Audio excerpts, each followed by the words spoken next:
Hello ವೀಕ್ಷಕರೇ, ನಮಸ್ಕಾರ. ತಮ್ಮೆಲ್ಲರಿಗೂ ಮತ್ತೊಮ್ಮೆ ಭಾಗ್ಯ ಟಿವಿಗೆ ಸ್ವಾಗತ ಸುಸ್ವಾಗತ ಕೋರ್ತಾ ಇದ್ದೀವಿ. ಭಾಗ್ಯ ಮತ್ತು ಗಿರೀಶ್. ಸ್ನೇಹಿತರೆ, ನಾವು ಚಟ್ನಿನ ಕಡಲೆಕಾಯಿ ಬೀಜದಿಂದ ಮಾಡ್ತೀವಿ, ಹುರ್ಗಡ್ಲೆ ಉಪಯೋಗಿಸಿ ಮಾಡ್ತೀವಿ, ಜೊತೆಗೆ ತೆಂಗಿನಕಾಯಿ ಚಟ್ನಿನೂ ಸಹ ಮಾಡ್ತೀವಿ. ಇವತ್ತಿನ ವಿಡಿಯೋದಲ್ಲಿ ಕಡಲೆಕಾಯಿ ಬೀಜನ ಉಪಯೋಗಿಸಿ ಜೊತೆಗೆ ಹುರ್ಗಡ್ಲೆ ಹಾಗೆ ತೆಂಗಿನಕಾಯಿ ತುರಿನೂ ಸಹ ಉಪಯೋಗಿಸಿ ಈ ಮೂರು ಪದಾರ್ಥಗಳನ್ನ ಉಪಯೋಗಿಸಿ ರುಚಿಕರವಾದ ಚಟ್ನಿನ ಯಾವ ರೀತಿ ಮಾಡೋದು ಅಂತ ತಿಳಿಸ್ಕೊಡ್ತಾ ಇದ್ದೀವಿ. ಹಾಗೆ ಬನ್ನಿ ಚಟ್ನಿ ಮಾಡೋದಕ್ಕೆ ಶುರು ಮಾಡೋಣ. ಈ ಒಂದು ಚಟ್ನಿ ತಯಾರು ಮಾಡೋದಕ್ಕೋಸ್ಕರ ಮೊದಲಿಗೆ ಒಂದು ಬಾಣಲಿನ ಬಿಸಿ ಮಾಡಿಕೊಂಡು ಬಿಸಿಯಾದಂಥ ಬಾಣಲಿಗೆ 1 ಟೇಬಲ್ ಸ್ಪೂನಷ್ಟು ಎಣ್ಣೆನ ಹಾಕಿ ಎಣ್ಣೆನ ಬಿಸಿ ಮಾಡ್ಕೋಬೇಕಾಗತ್ತೆ. ನಾವಿಲ್ಲಿ ನಮ್ಮ ಅಡುಗೆಗಳಲ್ಲಿ ಸನ್ಪ್ಯೂರ್ ಅವರ ಫಿಸಿಕಲಿ ರಿಫೈನ್ಡ್ ಸನ್ಫ್ಲವರ್ ಆಯಿಲನ್ನು ಬಳಸ್ತಾ ಇರ್ತಕ್ಕಂಥದ್ದು. ಏಕೆಂದರೆ ಈ ಎಣ್ಣೆಯಲ್ಲಿ ರಿಚ್ ಆಗಿರ್ತಕ್ಕಂಥ ವೈಟಮಿನ್ಸ್ A, D, E ಹೇರಳವಾಗಿದೆ. ಹಾಗೆ ಈ ಎಣ್ಣೆಯಲ್ಲಿ ಯಾವುದೇ ರೀತಿಯಾದಂಥ ಕೆಮಿಕಲ್ಸ್ ಇಲ್ಲ, ಹೆಚ್ಚು ಕೊಲೆಸ್ಟ್ರಾಲ್ ಅಂಶ ಸಹ ಇರೋದಿಲ್ಲ. 100% ಪ್ಯೂರಿಟಿ ಆದಂಥ ಎಣ್ಣೆ. ಎಲ್ಲದಕ್ಕಿಂತ ಹೆಚ್ಚಾಗಿ ಭಾರತ ದೇಶಕ್ಕೆ ಮಾತ್ರ ಪೇಟೆಂಟೆಡ್ ಟೆಕ್ನಾಲಜಿನ ಹೊಡಗೊಂಡು ತಯಾರು ಮಾಡ್ತಕ್ಕಂಥ ಎಣ್ಣೆ ಆಗಿರೋದ್ರಿಂದ ನಮ್ಮ ಅಡುಗೆಗಳಲ್ಲಿ ಸನ್ಪ್ಯೂರ್ ಅವರ ಫಿಸಿಕಲಿ ರಿಫೈನ್ಡ್ ಸನ್ಫ್ಲವರ್ ಆಯಿಲನ್ನು ಬಳಸ್ತಾ ಇರ್ತಕ್ಕಂಥದ್ದು. ಎಣ್ಣೆ ಬಿಸಿಯಾಗಿದೆ. ಈ ರೀತಿ ಎಣ್ಣೆ ಬಿಸಿಯಾದ ನಂತರ ಅರ್ಧ ಕಪ್ ಅಳತೆಯ ಕಡಲೆಕಾಯಿ ಬೀಜನ ಹಾಕಿ ಜೊತೆಗೆ 5 ರಿಂದ 6 ಹಸಿಮೆಣಸಿನಕಾಯಿನ ಮಧ್ಯಕ್ಕೆ ಮುರಿದು ಬಳಸ್ತಾ ಇರ್ತಕ್ಕಂಥದ್ದು. ಈಗ ಒಟ್ಟಾರೆಯಾಗಿ 7 ರಿಂದ 8 ನಿಮಿಷಗಳ ಕಾಲ ಇದನ್ನೆಲ್ಲ ಚೆನ್ನಾಗಿ ಹುರಿಬೇಕು. ಅದು ಲೋ ಟು ಮೀಡಿಯಂ ಫ್ಲೇಮ್ನಲ್ಲೇ ಹುರಿಬೇಕಾಗತ್ತೆ. ಹುರಿತಕ್ಕಂಥ 8 ನಿಮಿಷದಲ್ಲಿ 4 ನಿಮಿಷ ಚೆನ್ನಾಗಿ ಹುರಿದಾದ ನಂತರ ಮತ್ತೆ ಕೆಲವು ಪದಾರ್ಥಗಳನ್ನ ಹಾಕಿ ಹುರ್ಕೋಬೇಕಾಗತ್ತೆ. ಮೊದಲಿಗೆ 4 ನಿಮಿಷ ಚೆನ್ನಾಗಿ ಇದನ್ನೆಲ್ಲ ಈ ರೀತಿ ಎಡೆಬಿಡದೆ ಮಿಕ್ಸ್ ಮಾಡ್ತಾನೆ ಹುರಿಬೇಕು. ಹೀಗಿಲ್ಲಿ 4 ನಿಮಿಷ ಹಸಿಮೆಣಸಿನಕಾಯಿ ಹಾಗೆ ಕಡಲೆಕಾಯಿ ಬೀಜನ ಬಹಳ ಚೆನ್ನಾಗಿ ಕ್ರಿಸ್ಪಿ ಆಗೋವರೆಗೂ ಹುರಿದಾಯಿತು. ಈ ಸಮಯದಲ್ಲಿ 1/4 ಕಪ್ ಅಳತೆಯ ಹುರ್ಗಡ್ಲೆನ ಹಾಕಿ ಜೊತೆಗೆ ಒಂದು ಚಿಕ್ಕ ನೆಲ್ಲಿಕಾಯಿ ಗಾತ್ರದಷ್ಟು ಹುಣಸೆ ಹಣ್ಣನ್ನು ಸಹ ಹಾಕಿ ಹಾಗೆ ಸ್ವಲ್ಪ ಪುದೀನ ಸೊಪ್ಪನ್ನು ಹಾಕಿ ಮತ್ತೆ ಉಳಿದಂಥ 3 ರಿಂದ 4 ನಿಮಿಷ ಇದನ್ನೆಲ್ಲ ಚೆನ್ನಾಗಿ ಫ್ರೈ ಮಾಡ್ಕೋಬೇಕಾಗತ್ತೆ. ಈಗಲೂ ಸಹ ನಾವು ಲೋ ಟು ಮೀಡಿಯಂ ಫ್ಲೇಮ್ನಲ್ಲೇ ಇದನ್ನೆಲ್ಲ ಫ್ರೈ ಮಾಡ್ತಾ ಇರ್ತಕ್ಕಂಥದ್ದು.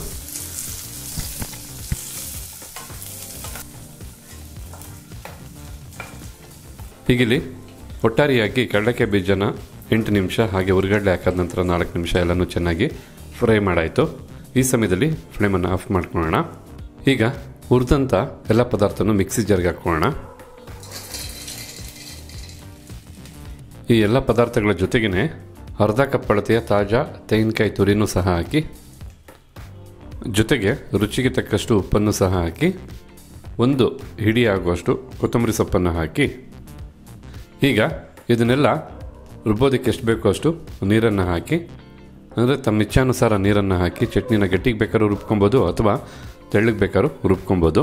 ಈಗಿಲ್ಲಿ ಕಂಪ್ಲೀಟಾಗಿ 90% ನುಣ್ಣಿಗೆ 10% ತರ್ತರಿಯಾಗಿ ರುಬ್ಬಿರ್ತಕ್ಕಂಥದ್ದು ಚಟ್ನಿ ಈ ಒಂದು ಅದಕ್ಕೆ ಸಿದ್ಧವಾಗಿರ್ತಕ್ಕಂಥದ್ದು.